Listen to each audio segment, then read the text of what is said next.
Basket holds a special place in my heart, and it's one of the best stories that I've ever seen be told. I'm really grateful that the 3-week break is finally over. It's a blessing and a curse when you get to see a brand new episode ahead of time, but it's unfortunate because it gets you so hyped for the season, and it's awful to have to wait for so long for the next installment. Finally, we're back to a weekly schedule, and what a great second episode we have to dive into. Just before I start my review though, I'm letting you know I have read the manga and I'm well aware of future plot and hints that are sprinkled throughout episodes, but I'm just making it clear when I review these episodes, I'm doing it for an anime-only plot. To me, it makes for a more exciting review and leaves anime-onlys feeling satisfied in hearing a breakdown and opinions without giving away what's coming next. So, with that being said, let's begin. The episode begins with a flashback of young Akito and Shigure within the Soma estate. This scene builds off the previous episode and the ending of Season 2, where we learn how fragile and lonely Akito was as a child, and how obvious that was to the older Zodiac members. Akito asks Shigure if he loves her, and Shigure reassures her by giving her a flower, telling her that he's the most devoted to her out of anybody, and that he'll always love her. It's a touching scene to say the least. And it's interesting that we get snippets of how Akito behaved as a child. I like that we get to see that even as a child, Akito's still somewhat similar. Demanding and yet at the same time vulnerable, just less abusive. One minute you get annoyed at how bratty she can be, and the next you understand that she's flawed and helpless in her own situation, just wanting to be loved wholly like the other Zodiacs. Then we got treated to the new opening for the first time, which initially I wasn't sure about, but the more I watch it, the more I like it. I really enjoyed the 3D realistic art of the surroundings and even the characters to a lesser extent. We got to see all the characters grow up slightly, but none so much as Momiji and Hiro. I mean, yeah, you can tell Kisa's matured a little, but it's incredibly noticeable in the two guys. It's really awesome how we get to see them mature and grow, but maybe a little disappointing that we don't get that proper reveal in the episode. Initially, I also wasn't sure about the song either, but that's growing on me as well. I just prefer the previous opening songs to this one, I think.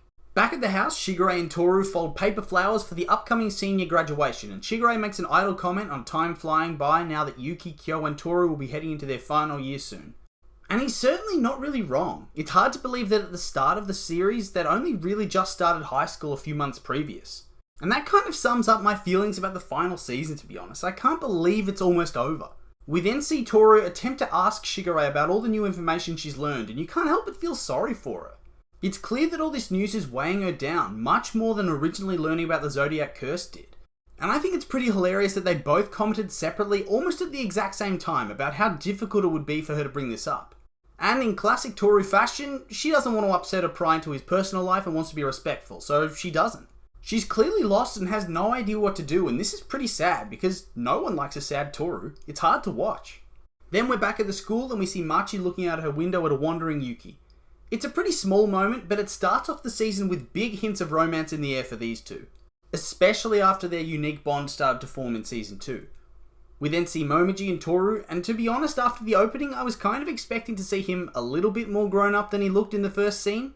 I mean, we'll definitely see him grown up later in the season, but it was shocking to see him just be the little boy still.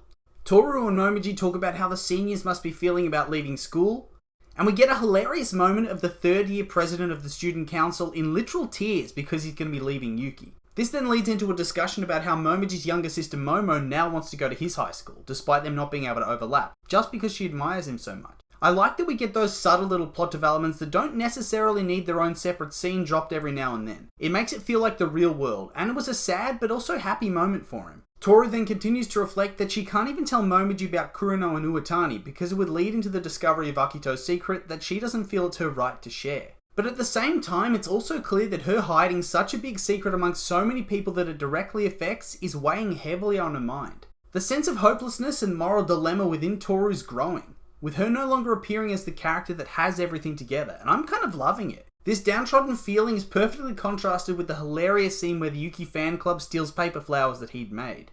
And I really love the Yuki fan club scene so much. Their behaviour is so sad and pathetic that it's impossible not to smile or laugh. But what actually makes it all the more funny this time is the exact same thing happens to Kyo, but since he's Kyo, he has to do all his flowers again, unlike Yuki. He's acquired his own personal fan club just like Yuki, but instead of being nice to them, he threatens death on them. I think it was funny as well that the class won't even think about making Yuki come back to make his flowers because they think it's too cruel, but then they still tell Kyo to remake his share. Pepper in a bit of humour to a very serious story, and I think they're all the more needed the way the plot's heading. Then we get Yuki patrolling and asking other students if they need help with the preparation for the graduation ceremony, but he's refused every time because everyone either believes he's too busy or important to help with their little tasks. And it's funny to see that with all their growth, Kyo and Yuki are still treated the same as they've always been, worshipped and looked down on, with neither really being happy about the situation. It's crazy that after so much internal progress they've made, to the rest of the world they still get boxed into these roles, the prince and the outcast, regardless of their own wishes. We then get to see Machi track down Yuki purely for the opportunity to say hello, and it's a pretty funny scene to say the least, in how Machi blames Yuki for walking all over the place so it wasn't convenient for her to say hello. It's really awkward, but it's also adorable. And you can't help but feel good for Yuki here. He's been looking everywhere for someone to accept him and let him be part of something, and here's Machi who's been searching for him to do the very thing he's been looking for. He then finally figures out that she's clearly crushing on him, and it makes it all the more hilarious when he tries to pull a classic Kyo move to show affection by putting a hand on her head. And instead of it being a positive moment, reacting the way Toru would, Machi hits him. The way they built up Yuki's character in this episode was honestly great. It left plenty of room for the other characters, but also gave him a lot of growth and depth. It was pretty annoying last season where so many characters were kind of pushed to the side to tell his story. And I understand that there was a lot to tell, but it did make you miss watching the other characters. And for this episode at least, it hit the nail on the head perfectly, the perfect balance between him and the others. Toru and Kyo wait for the rest of their classmates after they attempted to hunt down the flowers that the Prince Yuki fan club stole, and this is both a sad but hilarious scene. We've seen all throughout the episode that Toru has struggled over whether she should share the information she's learned about Kurono and Akito to anybody else. So she decides with a little probing to attempt to break the ice with Kyo, offering a theoretical to gain an idea on what his reaction would be. But of course, this is Kyo, and he doesn't believe in or like hypothetical questions, which is of course a terrible reaction for Toru to get. And it's kind of funny that the one time she tries to share what she knows, she gets shut down almost immediately. Of course, Kyo doesn't realise what he's done, and seeing her depressed state thrusts him into a frenzy, being totally clueless as to what's going on. It's touching as well that what she cares about most is upsetting Kyo, but at the same time, she doesn't know how to handle this heavy burden. Then we have the very sweet moment where Kyo hands her the paper flower he's made, and it's a great callback to the previous scene where the girls who stole his flowers believed that whoever had one of them would receive his love, and this was the flower that he actually handed out. The moment's small, but it's really touching. Similarly, Shigure hands his own paper flower to Akito, the same colour as the flower he handed her all those years ago. Well, this brings to mind Akito's memory of the flower, and she asks Shigure if he remembers. But of course, in classic Shigure fashion, he's evasive and throws the question back at her. You can almost feel Shigure testing her and seeing how far he can push it.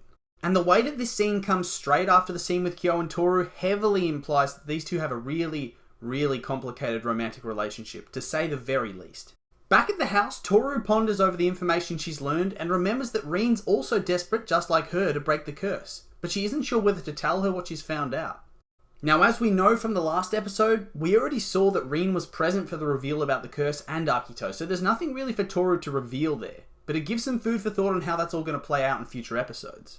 One interesting moment that I picked up on though was the progress between Yuki and Kyo. It's the first time we've really seen them hold a conversation without getting snarky or aggressive towards one another.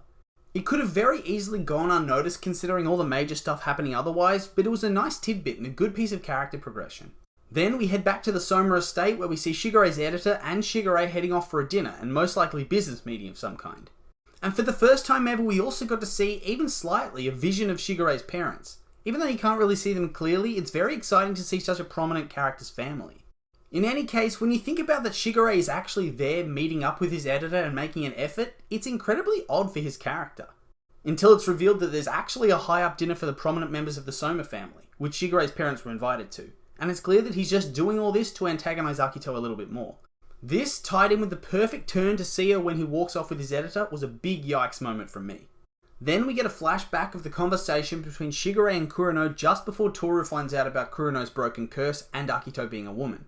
Kurono finally reveals to another Zodiac member that his curse was broken, and it's revealed that Shigure is extremely jealous and hateful of Kurono because he sleeps with Akito due to her fear that he'd leave her otherwise. But despite this, Kurono doesn't want anything taken out on Akito, attempting to reason with Shigure that Akito doesn't even love him in that way. It was great to get the rest of the conversation aired after the end of Season 2, and it shines a whole new light on Shigure's character. The lovable and cheeky friend to all has no love lost for Kurono, or it seems anyone that rivals him for Akito's affection.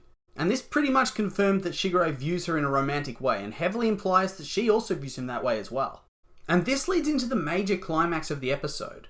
Shigure finally confronts a wounded Akito, and they discuss what is one of the juiciest bits of drama I've ever seen play out on screen. The revelation that out of pure jealousy, Shigure slept with Akito's mother and then was sent away to live in his current house as a punishment. This, for obvious reasons, made Akito feel extremely vulnerable and doubtful of Shigure's true affections for her, unknowing that he knew of her relationship with Kurino. You can clearly see her disbelief to the fact that he could act this way towards her just for an action that she committed. And this rocks her belief that she can do whatever she wants to the Zodiac members with no fear of repercussions. In the end, Shigure reminds Akito that he does remember that memory from all those years ago, and he's committed to her as always. And of course, things then get heated, and they have sex. Drama all around. It's another great reveal, to be honest, and a great moment, if not a little bit disturbing, I guess. At the end of the episode, we find out that Rin's missing after Toru goes to search for her, and that's probably going to be the hook for the next episode. Just before the end theme begins, I noticed a little detail between the first and second episode where next to the Zodiac figures in Toru's mum's picture, there was the cap and the paper flower Kyo made. But interestingly, in the previous episode, it was the scarf he brought back. And I have to wonder if the items are going to change for each episode, and I certainly hope they do. It just adds a little bit of immersion and makes every episode feel unique. The ending theme for me, again, is fine. It's not really a standout like previous seasons. But in contrast to this, we got beautiful artwork by the author for the end cards. And I thought the cherry blossoms on top of it all were just perfect. Best ending illustrations yet for me. And that was just another great start to the season. It's very hard to fault Fruits Basket. But with that being said, those are just my thoughts, and now I'd like to hear yours. Did you like the episode? Hate the episode? Make sure to leave a comment and let me know.